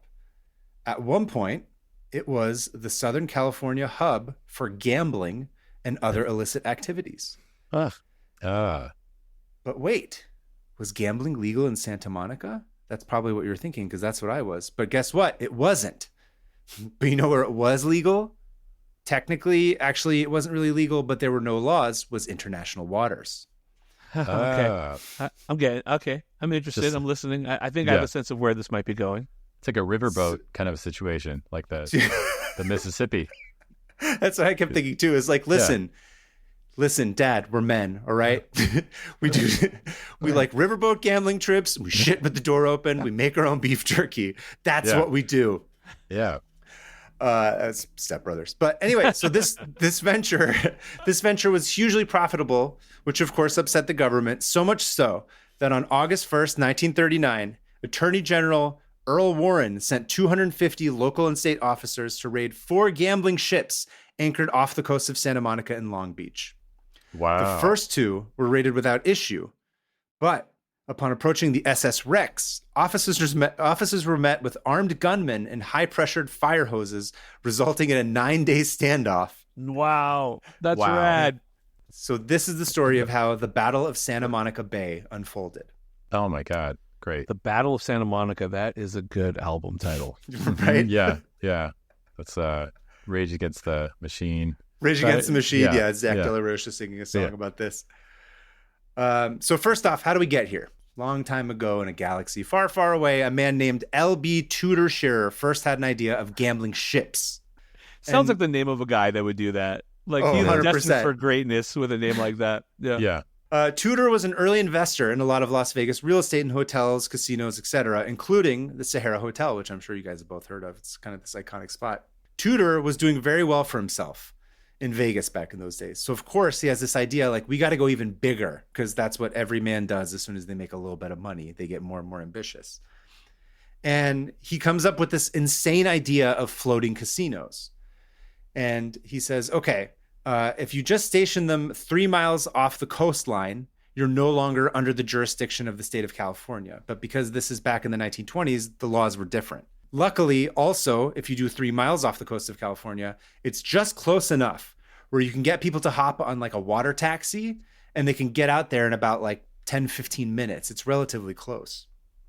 Is this kind of high? Are you getting the sense that this is like high end, like Santa Monica style, like people like gambling, or is this just like all comers like going to these boats? The answer is yes. Right. And this would You be get like everybody. but this would be the height of the Depression, right? Like the face off happened. This is right before it. This causes the depression. When did it happen? It happened in So 20? 1927, 27. Okay. Tudor opens up a nondescript barge where people Right. could fish over the boat's railing as well as play poker inside. Huh. But then the face off, the Battle of Santa Monica happens When? It happens a few years later. So he's actually not the person in charge of it. He's just the guy that goes out to California and he has this idea because he comes from Vegas and he says, I'm going to make this barge. Yeah. If we're just 3 miles out, we can set up this taxi system. And he does it. We're going to make bank. And we're going to make bank. So he presents this proof of concept. And of course, it becomes very popular. Unfortunately, I have to make this joke. It seemed his gamble had paid off. Boo. Yes. Very good. I'm proud of you. Yeah. Let's just enjoy that one for a second. Yeah. Thanks for the warning, and it's sufficiently perfect. That's great. So, like any business, as soon as anyone saw that this shit's making money, all of a sudden everybody wants in on it. And suddenly there's these other competing gambling ships that pop up. It's like hot dog vendors outside the Hollywood Bowl or something. There's just like a string of them in a row. Yeah. They're everywhere. Probably marketing to different like sort of people. That's great. Yeah. Fascinating. Yeah. And of course, as soon as you say gambling and outside government jurisdiction 3 times, the mob is going to appear like Beetlejuice because these guys just, that's their jam. They love that shit. Next thing you know, you get a guy, his name is Tony Cornero. He's suddenly in on the game. Have you guys heard of him before? Sounds like a villain from a Batman comic. Yeah, no, that's true. Absolutely sounds like mafia. Married to a Persian lady. You know, that's what's going to happen in the film adaptation of this eventually. Who smokes too much. Yeah. Yeah. Tony, we need to get in on this gambling ship game. It's a pretty good Persian impression. Yeah. So Tony had already been a successful bootlegger. So at this time in the 1920s, prohibition is, fully happening. And what he did, which was interesting, is he used a shrimping business as a cover to smuggle Canadian whiskey into Southern California with a small fleet of freighters. And he was also a rum runner. And one time, authorities caught him returning from Mexico with 1,000 cases of rum. He joked that he'd purchased the illegal cargo, quote, to keep 120 million people from being poisoned to death. That's great. I'm doing this for the public. I'm the hero here. I'm the hero here. He's a fun guy. He's really funny. He's like filled with all these like little quips and like goofy things that he does. So he's great. And he always wears this like Stetson. He's always got like this white hat on. I think like one of his nicknames is like the Hat. You call him like Tony the Hat Cornero. He had a couple different ones. Boy, they just gave up. They gave up at that point. There was no effort going into those nicknames at that point. They're just like, hey, it's the Hat. Look at him. Hey, it's Tony the Guy. The guy. He's fun and his heart belongs to the sea already. He loves running ships and stuff. So he's like, after being arrested a bunch of times, and then he goes on the lam in Europe, and he does this short stint in Vegas. Eventually, he comes back and he's ready for his next move. And in 1936, so this is about 6-7 years later, he hears about what they're calling now are the sin ships. That's the term that the press is using to describe these gambling ships. And so to him, it was like hearing the Beatles for the first time. He's like, oh my God, I'm in love. This is the most amazing thing I've ever heard. It's beautiful. So Tony scraps together some cash and he gets a couple boats and he converts them into luxury casinos, which he names the Rex and the Tango. These are his first 2 ships that he gets. His main ship was the Rex. And so kind of to your point, you're asking if it's like this big thing that's super fancy or is it like a kind of working class thing? He's the guy who comes and makes the first big, like, I don't know. I don't go to Vegas ever. So whatever, Luxor, sure. I don't know what like the big fancy casino is, like the Caesar, whatever like the big fancy one is. He brings like that sort of Vegas flair to this gambling ship thing because he's also got Vegas money. This guy's made a bunch of cash off of all this prohibition stuff. The Rex could accommodate over 2,000 gamblers, and it carries this crew of 350 people, including waiters, waitresses, gourmet chefs, a full orchestra, and of course, a squad of hired goons because, he's a mob guy. Of course, you got to have that. You have to have goons, yeah. Yeah, I wish I had goons. Me too. Yeah. It would be so great. Size 15 shoes, all of them. Whole crew of Rastagars doing my bidding. I'd be unstoppable. Rastagoons.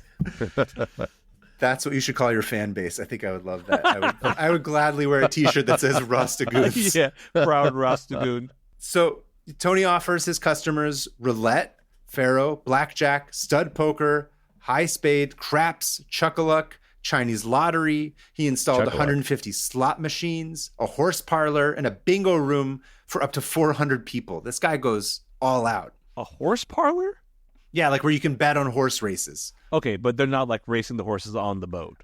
I mean, 'Cause that would it's be possible. amazing. That would be. I would so go on a gambling boat if they were racing horses. They're just Can you three imagine trots. the smell though? I bet they're rough. You could have it outside, you know, that's if a it's good like point. on the That's a good deck point. where Yeah, it's yeah. not like an enclosed space. Yeah. But that's 10 points. I love where your head's at. Yeah. And like I said, Tony is this very charismatic, outspoken, funny guy. He loved hobnobbing and he loved being seen and making a splash. It wasn't enough that this new ship came out and it was crazy. He also, you know, he's perfect for Los Angeles. So when the Rex opened on May 5th, 1938, Tony promoted it with a skywriting campaign. Like he had, you know, when the planes go up and they're like, go to the Rex Casino outside of Santa Monica. And he also took out full page ads in the LA Times, assuring the viewer that the Rex was, quote, run honestly. Nice. And I can show you some pictures of the ads if you guys are interested. I think they're really funny. If you, at the time, were people not worried? I mean, they were just like openly advertising it. I feel like it's still the kind of thing they would want to have done a little hush hush. Like, so they didn't attract like the attention of law enforcement and stuff, but it sounds like this was just openly being done. It's openly being done. It was like an open secret in Los Angeles. But to your point, a lot of people didn't like it. But course, also, as with the go ahead. The LAPD was pretty corrupt back then too, right? Back then, Yeah, exactly. They're not anymore. no. Yeah, totally. We fixed it, guys. It's been solved. As soon as we got rid of the riverboat gambling, everything went back to normal, and it's Never had perfectly a problem fine. with the LA cops again. Yeah. Clean house. Yeah. Yes, of course.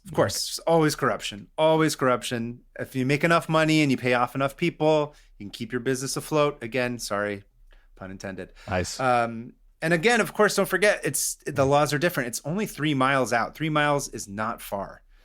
And much like his sin ship predecessors, his clientele would arrive by a 10-minute water taxi ride from the Santa Monica Pier for 25 cents round trip. Can't beat that. That's a solid deal. Yeah. Right. Yeah. And the Rex becomes hugely popular. It earns about $200,000 a month, which is it's like close to $4 million today. And kind of to your point, Rostigar, it's this hub of corruption. Cash is funneled to police, prosecutors, judges, elected officials, everybody.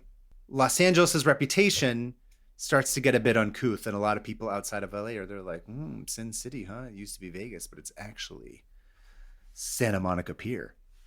Right. And this upset who? Elliot Ness. J. Edgar Hoover.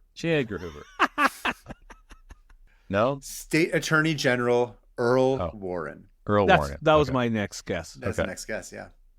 Now, Earl Warren, this guy, he's a real missionary sex kind of guy. He doesn't like skim milk, and salt's like too spicy. He's just like, by the book. First of all, don't discredit missionary sex. There's nothing wrong with missionary sex. It's like that's all he does. Yeah, there's nothing else on the menu. Any position, if it's your only position, you're doing it wrong. But come on, I'm tired. You know what? Missionary sex is the creed of sex. It's like maybe not as bad as you think it is. Okay, give it a second listen. Is what I'm trying to say. And the missionaries give it a bad name. That's true. The problem. Yeah, the missionaries. The title is different. It would be a little bit more acceptable. Exactly. This is the point of the story, right? Yes. Yeah, that's actually, I wanted to talk about Earl Warren's sex life and how his life. Such a great transition. Yeah, it's all been a red herring. The MacGuffin. Tantric sex with Earl Warren. This is what Sting studied to become the champion that he became. Yeah, exactly. So naturally, all this flagrant corruption makes this guy's blood boil. He hates it.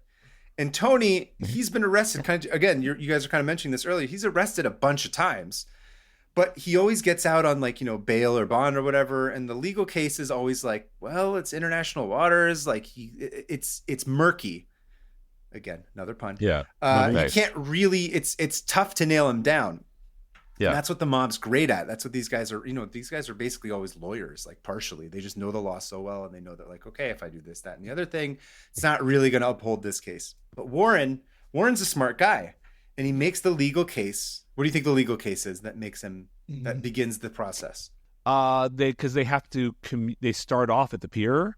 and that's part of the process. They pay at the pier, and that is Sort of. included in it. And or the Westergaard, you got boat any is docked guesses? there. God, what would be the loophole? It would be some sort of license. They needed some sort of license to Oh, right, like the food license or something. It's like something not related to the gambling or the drinking, something like that. yeah. Even weirder. He makes the legal case that Santa Monica is a bay, therefore it is under the jurisdiction of California.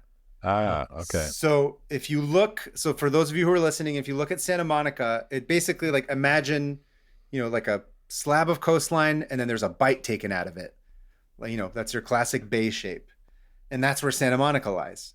Now, the way that the jurisdiction used to work was if you sort of draw an outline outside of the coastline, the 3 mile line would follow all the way in. So it would go on the side and then it would go into the little bay inlet area and then go around it.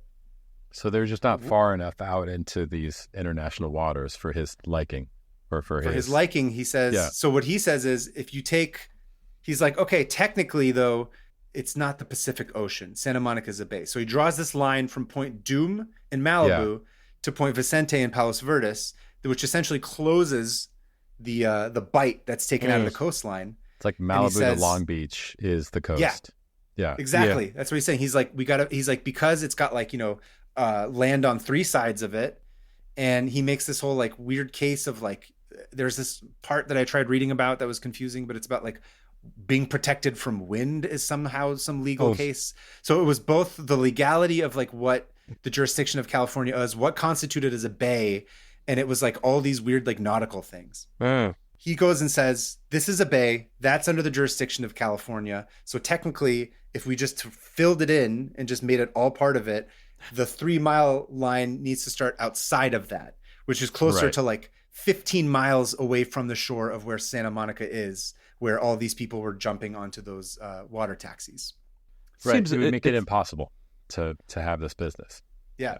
That's an interesting argument. I mean, I'm looking at a map right now. I'm not as familiar, obviously, with the region as you guys are. I've got images. Sorry, let me throw it up. I mean, I'm looking at a map right now, and I mean, I could see the argument that's a bay, but you could also extend that argument to be like, well, you have to start from Santa Barbara, and if you're not further out than Santa Barbara, then you're in the bay or something like that. I feel like it seems like a very slippery slope. I'm kind of surprised that worked enough for them to get I guess a warrant. Is that how it is? Like they were actually able to make a strong legal case because of this? So in November 1939, the Supreme Court of California unanimously agreed with Warren and reversed the Court of Appeal. So essentially they said that's now part of California. That's now no longer international waters, even if it's 3 miles out from the coast of where Santa Monica Bay is. So they essentially like reconstituted it. They reclassified it. So if you look at the two images I sent. Yeah, go ahead. But that brings me back to the original thing that was that's fascinating about this. Like November 1939, that's like, that's 12 years after that one guy gets into the business. It's like, this has been a decade that they've had these boats, not river boats, but these casinos out on these ships. That's crazy. Yeah.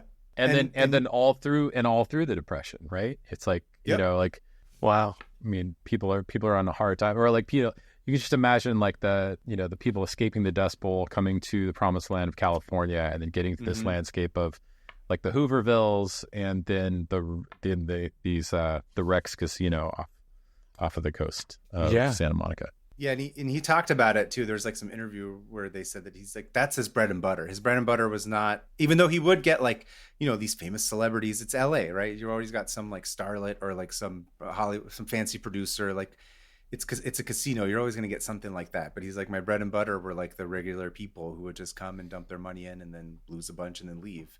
Do you know about a film that's like depicted? Because I was wondering the same thing. How in Hollywood has this not been made into a movie? Yeah, like L.A. Confidential is a good, like that kind of early Hollywood era, like film noir kind of a thing. I've never seen it. I've never seen these depicted in any of these films. I didn't think to actually look it up to see if it was a movie. It's possible, but not the one that I'm familiar with. Although I do tend to it seems like every single tab I do for this show tends to be like, I think this would be a cool movie, and I end up structuring the tabs as such. So that's a compliment. Thank you guys both.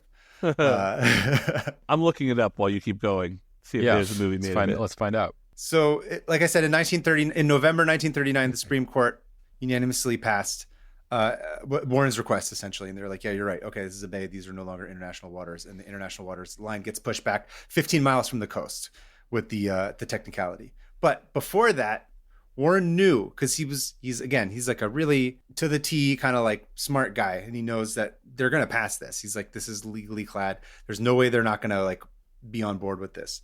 But he didn't want to waste any time waiting for all that to get sorted.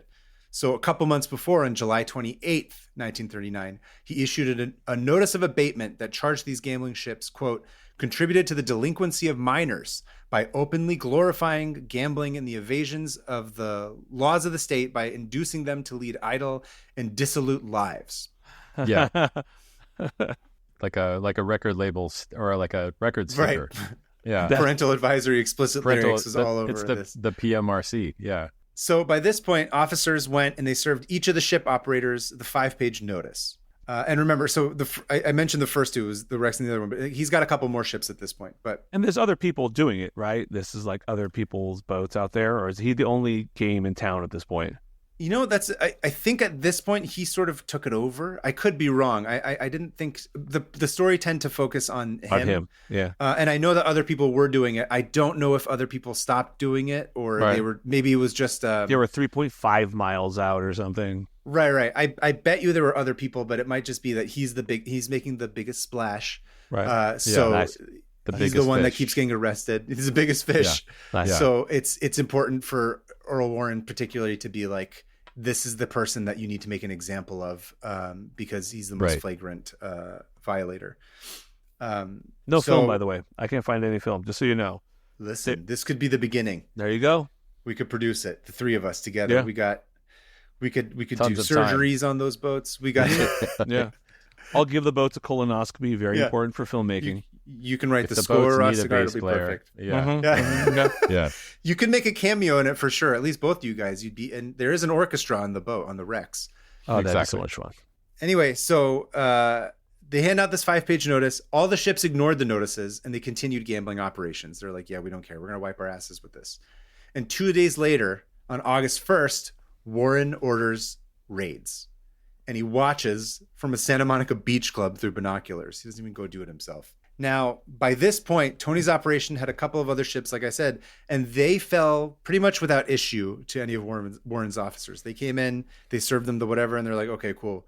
But when it came to the Rex, which is his flagship ship, Tony was like, nope, this is my baby. You'll pry it from my cold, dead hands.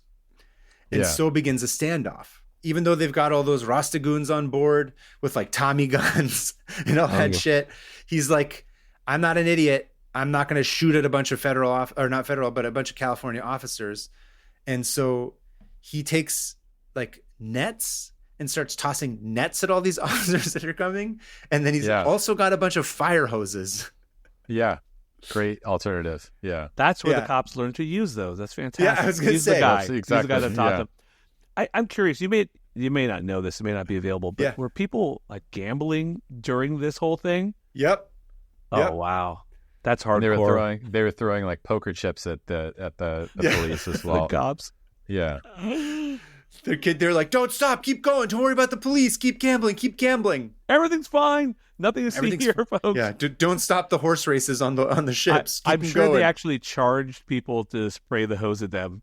That's like the savvy businessman, you know. This is crazy. Yeah, I never knew about this. And the cops are like, waterboarding? What? That's our move. What are you guys doing? You can't do that. Yeah, right. And so it becomes a standoff. And Tony's like, bring it, bro. Whatever. I got 200 crew members on my payroll, and plenty of food aboard for my 600 guests. I don't really care. I'll stay here all day. It doesn't matter to me. But some of those guests had places to go. So how did that work out? Exactly. They were, quote, temporary prisoners caught in the crossfire of the two sides of the law. On the first night, he does it, he's like, we're not moving. We're not going to go. It gets cold, and the cops are all kind of chilling on these boats around them. And Tony, like I said, he's like this cheeky bastard. And so he goes and he gets a bunch of whiskey and he tosses it down to the officers who have been posted up outside. And he's just like, hey, here you go. That'll put some hair on your chest. Just remember, Tony Cornero took care of you out on the SS Rex when you were freezing cold. And eventually, the Coast Guard commander helped broker a deal between Tony and Warren so that the guests, the gamblers, could be removed. They didn't want anyone freaking out and doing some crazy shit and trying to escape and getting killed. And Tony, being a smart guy, he knows how to work the law. He's like, okay, you're right. I don't want to add insult to injury and make this any worse than it needs to. He knew sort of what the legal case was that he could stay on. And you're not allowed to kidnap people even in international waters and hold them hostage. So by the morning, these, the taxis come and they take everybody out and it's fine. So it's just Tony that's left with all of his dudes and crew members and whatever.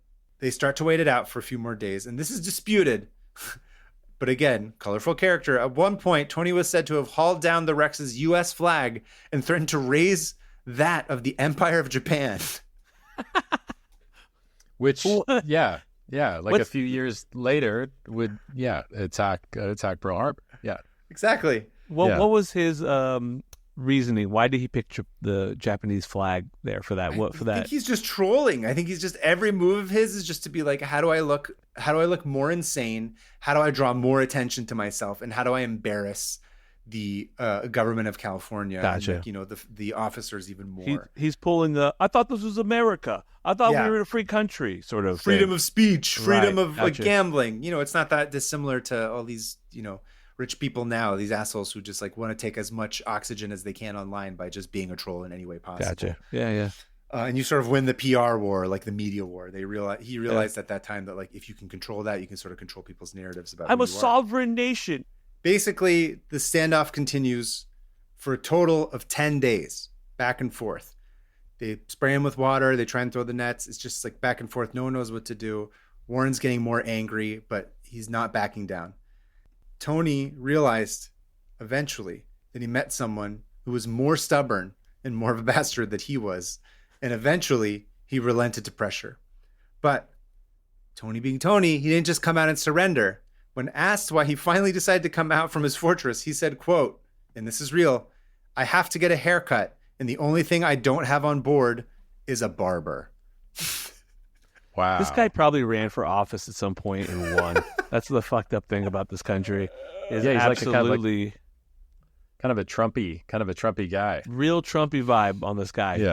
Yeah.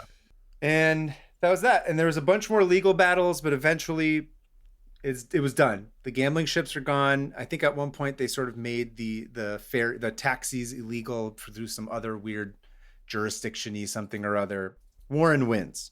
And Tony leaves town. Jail. Tony doesn't go to jail. He not permanently. He keeps getting taken to jail and then gets taken out because he just pays his bond or whatever. But eventually he does lose because gambling ships are no longer legal. And as far as the case to continue it as a business, even if because they redrew the line and the line goes 12 miles in. So then now it's going to be 15 miles from Santa Monica Bay. Kind of what you were saying earlier, that's no longer a quick 25-cent round trip thing that's done in 10 minutes. Yeah. It takes 3 times as long for them to do that.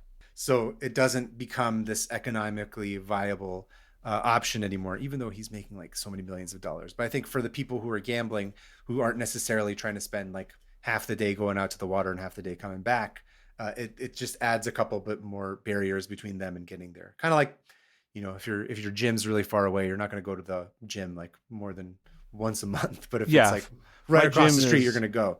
I need it closer. So the trick with gambling is make sure that it's accessible. If you're going to go to a casino and have a gambling problem, don't put too many steps between you and gambling. Make sure it's as easy as possible to get there.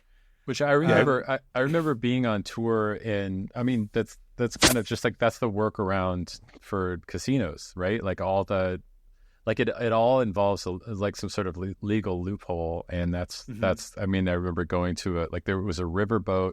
I don't know if there still is in St. Louis, where you can just gamble till the middle of the night or all hours of the day, and but it's not legal. It's legal on the Mississippi River so floating around and moving. Wow, Yeah. that's wild. Exactly. It is wild. Yeah. I have to say, it's like a really interesting story. What ends up happening to this guy long term? Like, does Right. he end up Long like? term, yeah. Tony leaves town, and in 1944, he opened a casino in Las Vegas. And then 2 years later, he tries to do another gambling ship, but that was legally thwarted again. Doesn't really work out for him, and I think like at some point, like the 50s, he dies. There's like some assassination attempt on him, but basically, his gambling days, his riverboat gambling days are over. And Too bad. I would have liked to have seen him do it on a plane. Be like, Wait. wow, we're gonna do it on a plane. Plane It's gonna gambling. be amazing.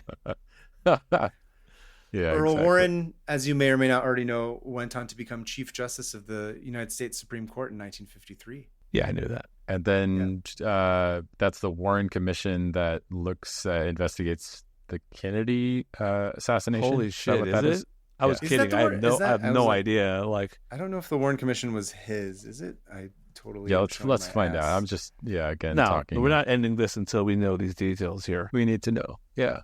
Who would play him? Yeah, it is. Yeah, you're right. The commission took its unofficial name from its chairman, the Chief Justice Earl Warren. Yep. That was a good tab. Yeah. Thanks. KT. Yeah, that's great. I appreciate it. Glad you guys enjoyed it. That's all for me. That's my tab. And now we're at the part of the show where we're going to close our tabs together.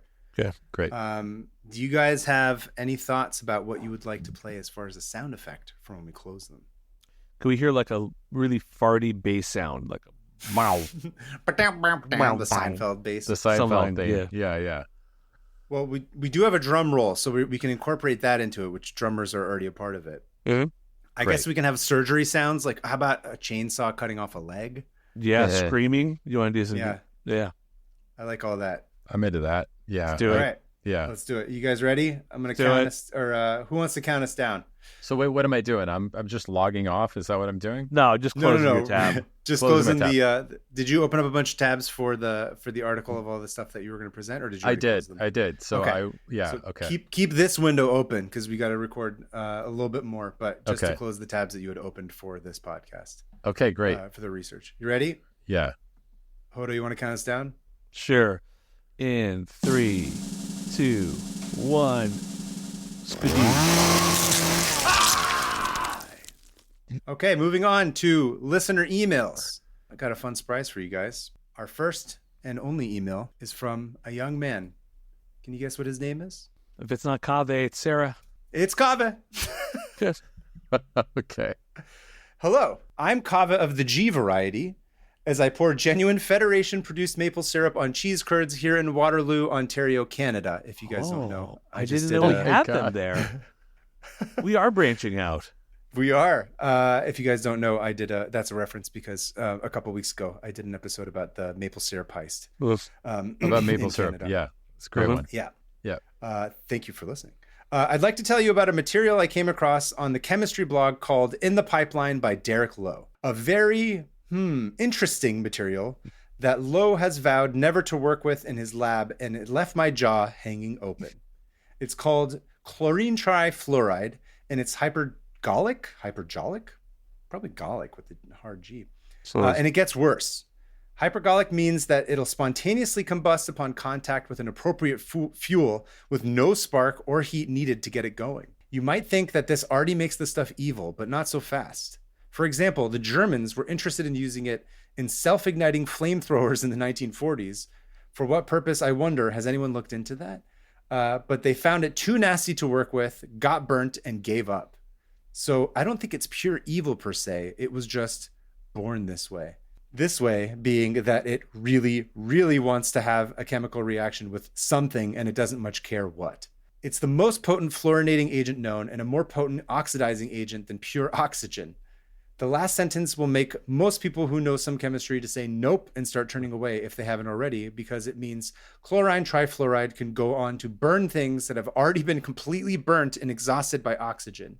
Things such as ash or carbon dioxide or bricks or glass or sand are fuel to be burned. That's terrifying. Jesus. I'm going to tell you right now, this Kave yeah. needs to be put on a watch list.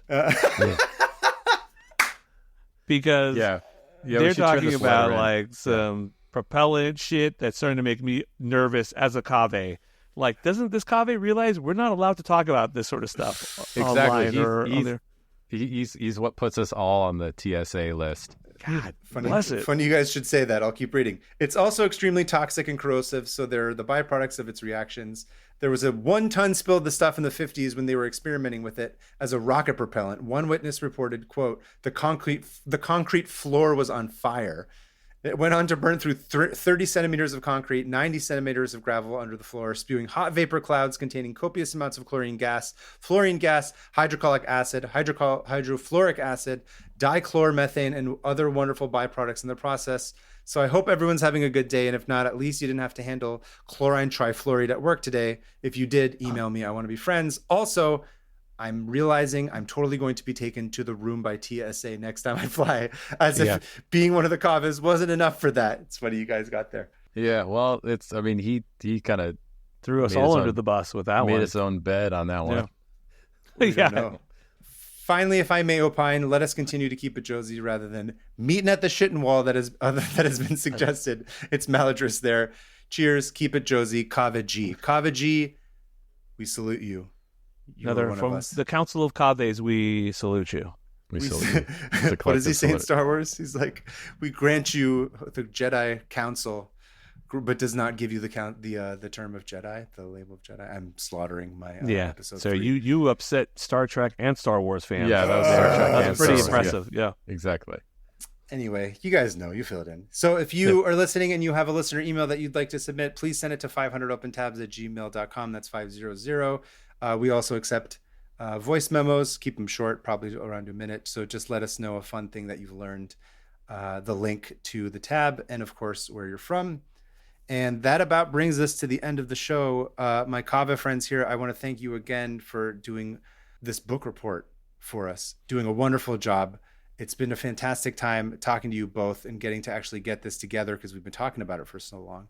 Yeah. But on behalf of me and Hannah and Alyssa and all of our listeners, thank you guys. I have to say, I've been looking forward to this for a long time. I do a lot of podcasting. I go on a lot of podcasts. I host my own podcast, but I am seldom as excited as I've been to be on with you guys. I really feel like, even though I've never met you in person and barely hung out, really, I feel like I know you guys. I really do. And it's so much fun. It feels like a little part of myself has grown because of this. I love it. So it's been super fun to hang out. I've really enjoyed this. I would like to do it again sometime. Yeah, I agree. This is again like one of the funnest, most unexpected things that could, and should have happened from Twitter. I'm really glad to know you guys. And this is awesome. It's really cool.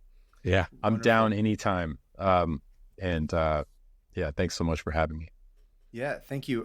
So Rostigard, you want to go ahead and tell people where they can find you? Are you doing any shows, any, social media, whatever you want to plug before we wrap this up? Oh gosh. I make a lot of music. I help a lot of people make music. So it's you can find it all on, I guess I keep my Instagram page pretty updated. So it's my first and last name. And then that's where you can kind of find links to everything I'm working on. And thanks for that. Wonderful. Hoda, what about you? You can find me at a lot of different social media things at The House of Pod. That's the name of my podcast, The House of Pod, Pod. It's sort of a humor adjacent look at medicine and public health, and I'll have people come on who are experts in medicine and pair them with somebody who is in a different field, like a musician or a comedian, and we'll talk about things and make medicine, I think, a little bit more accessible, a little bit less scary, and it's informal and fun. So I think you'll like it. So check it out, and you'll hear an episode with Kaveh, host of this show. Not too long ago. You'll hear him again, and obviously we're going to get Rostagar also on the show. So you will get your Kaveh fix there at the House of Pod. This is just the beginning. This is just the beginning of a Kaveh extended universe. Thanks again for having us. This was super fun.